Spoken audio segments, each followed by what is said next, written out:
আসসালামু আলাইকুম, কেমন আছেন আপনারা? আশা করি সবাই ভালো আছেন। আলহামদুলিল্লাহ আমিও ভালো আছি। আজকে রান্না করব আমি ইলিশ মাছ দিয়ে সিম আর আলু দিয়ে ঝোল। চলেন যাই, আমার চ্যানেলটা ভিডিওটা পুরোটা দেখবেন, কষ্ট করে একটা লাইক দিয়ে আসবেন। চলেন যাই। এখানে আমি কড়াই দিছি, কড়াইয়ের ভিতরে তেল দিয়ে দিলাম। এখানে মিডিয়াম সাইজের একটা পেঁয়াজ কেটে রেখেছি, সেটাও দিয়ে দিলাম। এটাকে ভালো করে একটু ভেজে নেব।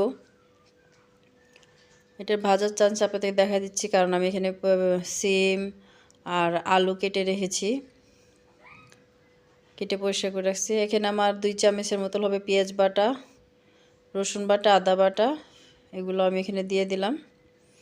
এটাকে একটু ভালো করে কষাই নেব। পেঁয়াজ বাটা দিলে হয় কি, আপনার মশলাটা ঝোলটাও একটু ঘন হয়, খেতে ভালো লাগে, সব বাটাটা দেওয়া যায়। তো এটাকে ভালো করে আমি ভেজে নিব।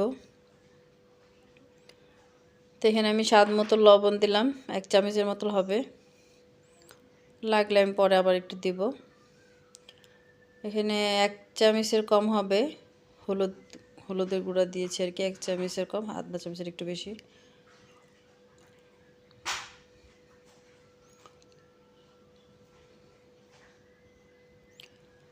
আমি কড়াইটা ধরে নিচ্ছিলাম আর কি, তো এখানে আমি 1 চামচের মতো মরিচের গুঁড়া দিব। ঝালটা আপনাদের পছন্দ মতো দিবেন। আমার তরকারিতে একটু ঝাল বেশি খাই, বাচ্চারা খায় না, আমরাই খাই। তো মশলাটা নিচে লেগে যাচ্ছিলো, তাই আমি একটু পানি দিয়ে দিলাম। আমার মশলাটা কষানো হয়ে গেছে, তো আমি যে সিম আলু কেটে রেখেছিলাম সেটা দিয়ে দিলাম। সবগুলো একসাথে ঢেলে দিব। দেখ, এখন ভালো করে লাড়াচাড়া করব। এটি একটু সময় আমি কষাই নিব, 2-3 মিনিট।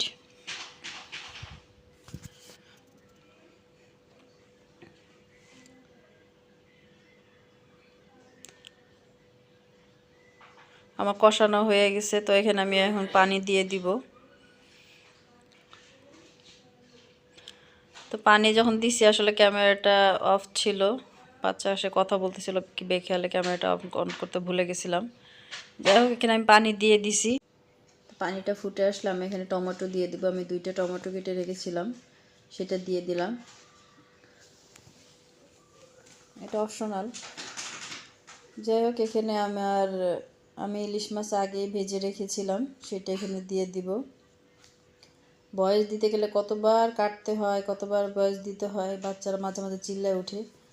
তো এখানে আমি কিছু কাঁচামরিচও দিয়ে দিলাম।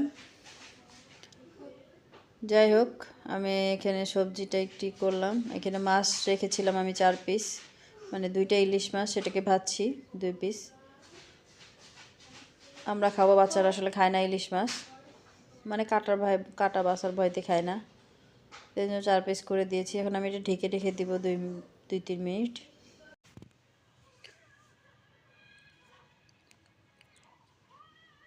আমি 2-3 মিনিট হয়ে গেছে, ঢাকনাটা উঠাই নেব। তো এখানে আমি উপরে 1/2 চামচ জিরার গুঁড়া দিয়ে দিলাম,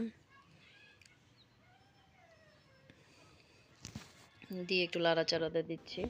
খেতে আসলে অনেক ভালো লাগছে। আমি তো লবণটাও টেস্ট করে দেখতেছি, কারণ লবণ কম হয়েছে, আমি এখানে লবণ দিব।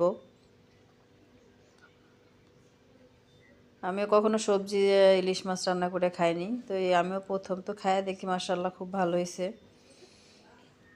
তো চিন্তা করলাম আপনাদের সাথেও শেয়ার করি। দেখেন, আমি কিছু ধনিয়া পাতা কেটে রেখেছিলাম, সেটাও দিয়ে দিব। এটা অপশনাল, কারণ অনেকে ধনিয়ার পাতা গন্ধ পছন্দ করে না খাবারে। আমার বাচ্চা তো করে না, বড় মেয়েটা খেতেই চায় না ধনিয়া পাতা দিলে কোনো খাবার। যাই হোক, আমি চুলা বন্ধ করে দিছি, আমার তরকারি হয়ে গেছে। তো এখানে আমি বাড়িতে ঢেলে নিলাম। আমার রান্না যদি আপনাদের ভালো লাগে, প্লিজ লাইক শেয়ার করে দিবেন, সাবস্ক্রাইব করে দিবেন, সাথে থাকবেন। আল্লাহ হাফেজ।